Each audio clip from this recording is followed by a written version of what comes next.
আমি আপনার ছোট্ট একটা গল্প।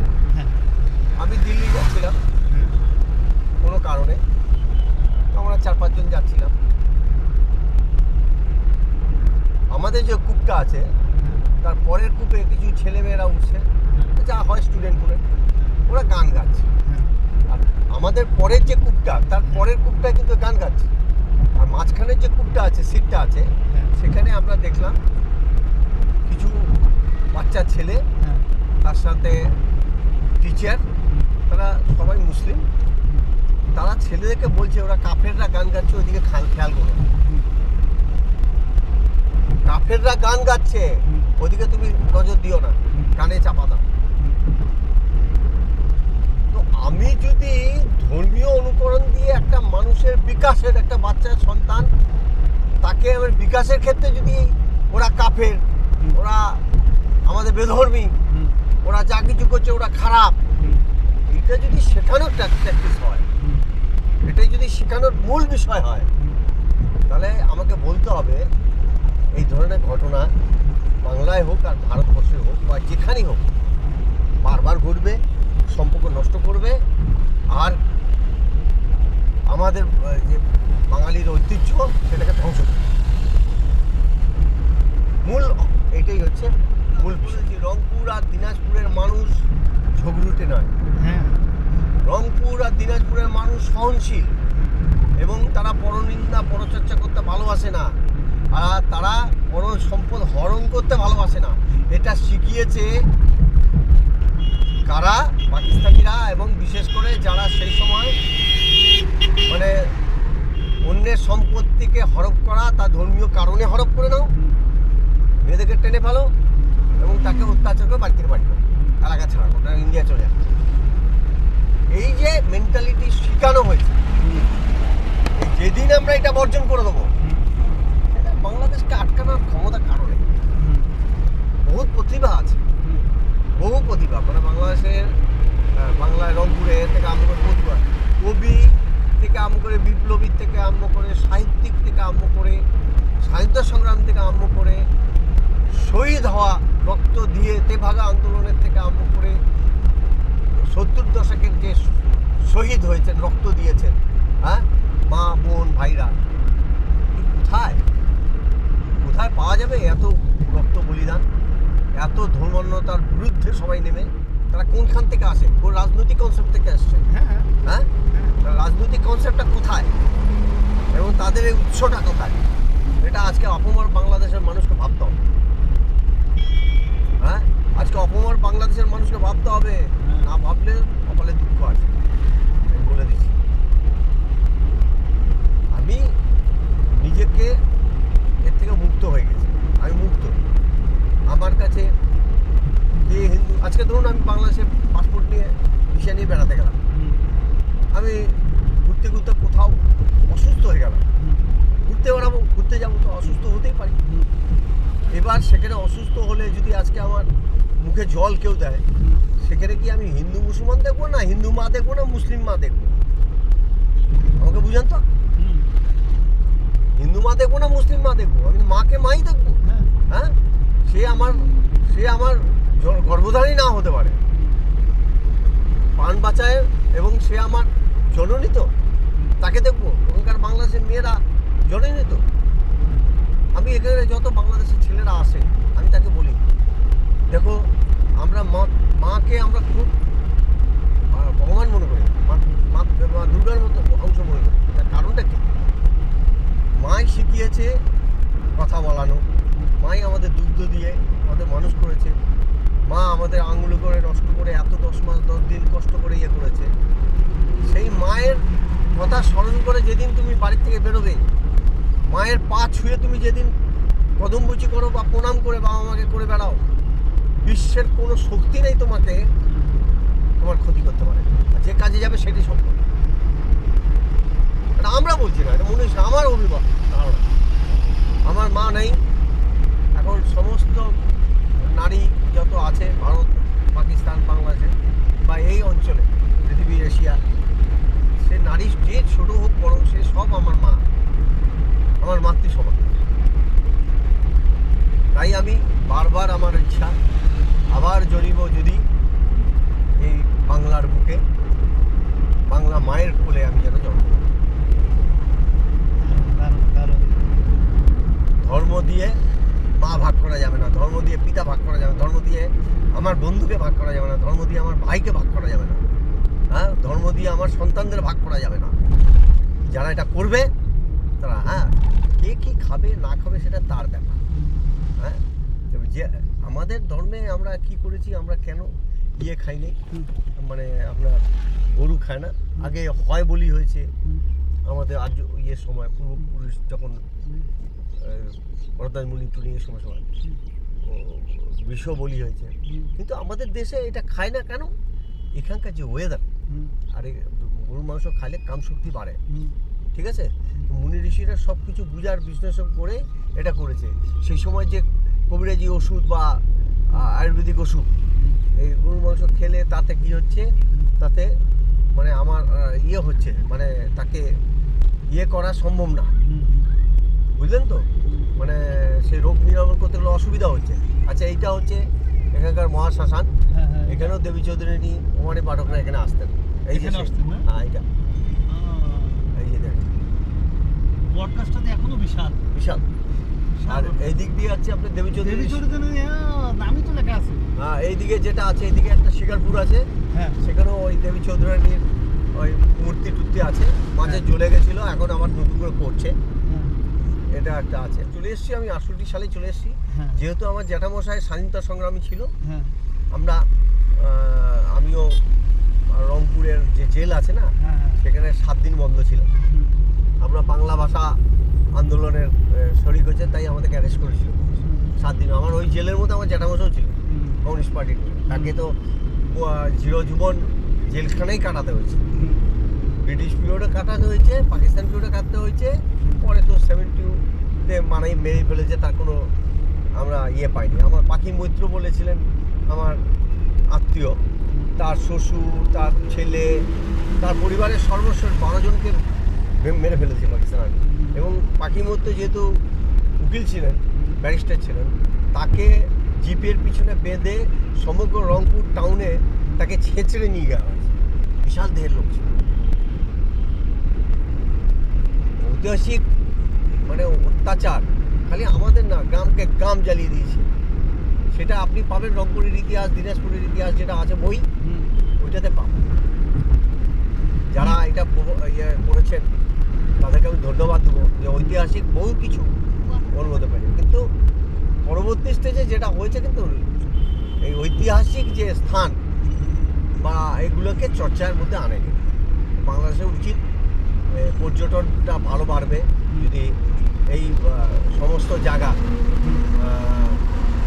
করেন, মানে খনন কার্য করে তাদেরকে দূর করুন। একটা ওই এলাকার মানুষ যারা আছেন তাদের তো অন্তত রুজি রোজগারের রাস্তা হবে, হ্যাঁ, যেখানে তারা কিছু দোকান করতে পারবেন বা ঐতিহাসিকভাবে তারা এই পর্যটকদের নিয়ে ঘুরিয়ে ঐতিহাসিক ইতিহাসকে জানাতে পারবেন, ঠিক আছে?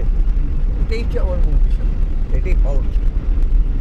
তোমাকে যেটা বলছি, এটাই তো চালাকি, ঐতিহাসিক ব্যাপারগুলোকে না জানানো। এটা যারা আছে, বিশেষ করে যা কিছু, যেমন ধরুন ভূতছাড়া বলে একটা জায়গা আছে, একটা স্টেশন আছে, পরে শুনছি হয়তো পীরগাছা হয়ে গেছে, নাম চেঞ্জ হয়ে গেছে। তো সরকার যদি চায় তো অনেক কিছু নাম চেঞ্জ করতে পারে। হ্যাঁ, বাংলাদেশ তো নাম চেঞ্জের মধ্যেই আছে। তারপর তাহলে তুমি যখন যাবে, তুমি তো পুরনো নাম, জায়গার নাম চেঞ্জ হয়ে গেছে, তুমি কি করে বুঝবে এটা ঐতিহাসিক জায়গা? হ্যাঁ, বোঝানো মুশকিল তো। যারা আজকে সন্তানরা আসছেন তারা তো জানতেই পারবে না যে এই জায়গাটার নাম এইটা। হ্যাঁ, মাইগঞ্জ তো একটা ওল্ড টাউন, হাজার হাজার বছরকার ইতিহাস আছে, সেটাকে আজকে জানতে পারছে কেউ?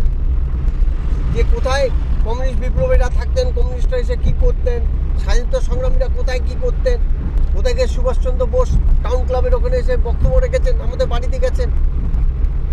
সুভাষচন্দ্র বোস ওইখানে বসে টাউন ক্লাবের ওই মাঠের এক কোণার থেকে ভাষণ দিয়েছিলেন। ঐতিহাসিক সুভাষচন্দ্র বোস সম্পর্কে তো বাংলাদেশের কোনো কথাই নেই, কোনো কথাই নেই না। কি ওই পাকিস্তান, বাংলাদেশ, ভারত এই নিয়ে করছিলেন? করেননি তো। উনি করেছিলেন বাংলার ব্রিটিশ বিরুদ্ধে, ব্রিটিশ সরকারকে উচ্ছেদ করে দেশের সরকার তৈরি করতে চেয়েছে, আজাদ সরকার তৈরি করতে চেয়েছে। আমি তাকে শ্রদ্ধাই জানাবো না, আমি জিয়াউর রহমানকে শ্রদ্ধা জানাবো না। জিয়াউর রহমানকে স্বাধীনতা সংগ্রামের লড়াইয়ের মধ্যে ছিলেন না? ছিলেন, শ্রদ্ধা জানাতে হবে। যে স্বাধীনতা সংগ্রামের সাথে যুক্ত ছিলেন সবাইকে শ্রদ্ধা জানাতে হবে, এটা হচ্ছে মূল বিষয়। কিন্তু কিন্তু কিন্তু 71 হয়েছে বলে আমি আমার 47 ভুলে যাইতে তো পারি না কোনোভাবে। আমি 47-এর কথা 47 না হলে তো 71 আসতো না। না 47ও খালি ভাবছি না। আমি কি 1000 বছরের ঐতিহাসিক বিষয়গুলো কি ভুলে যাব? হ্যাঁ, খালি 47 কেন? হ্যাঁ। হাজার বছর কোচ রাজদের ইতিহাস কি ভুলে যাব? হ্যাঁ, কালা পাহাড়ের ঐতিহাসিক আপনার গৌড়ের শাসক তাদের আক্রমণ, সুলতানি আক্রমণের ইতিহাস ভুলে যাব? হুসেন শাহর কথা ভুলে যাব? আমি কালা পাহাড়ের কথা ভেঙে যাব? একটা মন্দির ভেঙে দিলেই সেই ধর্মকে শেষ হয়ে গেছে? 900-1000 বছরের উপরে, 1100 না 1200 বছর পর্যন্ত ইসলামী রাষ্ট্র ছিল। ইসলামী যারা বহিরাগতরা রাজ্য করেছে আমাদের দেশ। আজ পর্যন্ত কি তারা সনাতন ধর্ম বা অন্য ধর্ম, বৌদ্ধ ধর্মকে তাড়াতে পেরেছে? পারেনি। ধর্ম ত্যাগ করবো কি করবো না সেটা আমার ব্যাপার। হ্যাঁ, তার মানে এই নয় যে আমি ঐতিহাসিক বিষয়গুলোকে আমি সমানে সরিয়ে দেবো আর তাদের গুরুত্ব দেবো না। ধর্মীয় তুমি যে যারা এত বেশি করে কোরআন পড়েছে, কটা লোক কোরআন পড়েছে বলুন তো? কটা লোক বাইবেল পড়েছে বলুন তো? তীর্থ কতটা বৌদ্ধের ধর্মগত কবে পড়েছে? শিখ ধর্মকে বাংলা কে পড়েছে? হ্যাঁ, সনাতন গীতা পড়েছে কেউ? গীতা পড়েছে? উপনিষদ পড়েছে?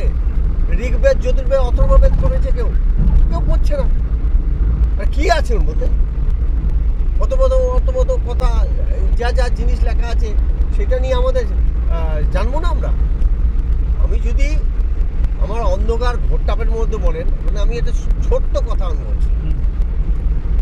একটা ব্যাঙ ছিল কুয়ার মধ্যে থাকে, তো কুয়ার মুখটা যতখানি ওইটুকু বুঝতে এইটুকুই আকাশ। এবার সেই কুয়ার ব্যাঙটাকে উঠিয়ে একটা পুকুরে রাখা হলো। বিশাল আকার দেখে ভয়ে বেশ কিছুদিন ব্যাঙটা আর কোনো চেঁচামেচি করে না, ডাকেও না। আস্তে আস্তে ডাকা শুরু হলো। তারপরে ওকে নিয়ে গিয়ে দিঘিতে রাখা হলো, হ্রদে রাখা হলো, তারপর দেখলো সমুদ্রে দিল। তো সেই যে সমুদ্রে থাকার সময় যে বিশ্বটাকে দেখতে পারলো, হ্যাঁ, আমি কি কুয়ার ব্যাঙ হয়ে থাকবো? আমি কি বিশ্বটা দেখতে যাবো না? হ্যাঁ, বিশ্বের খালি আমি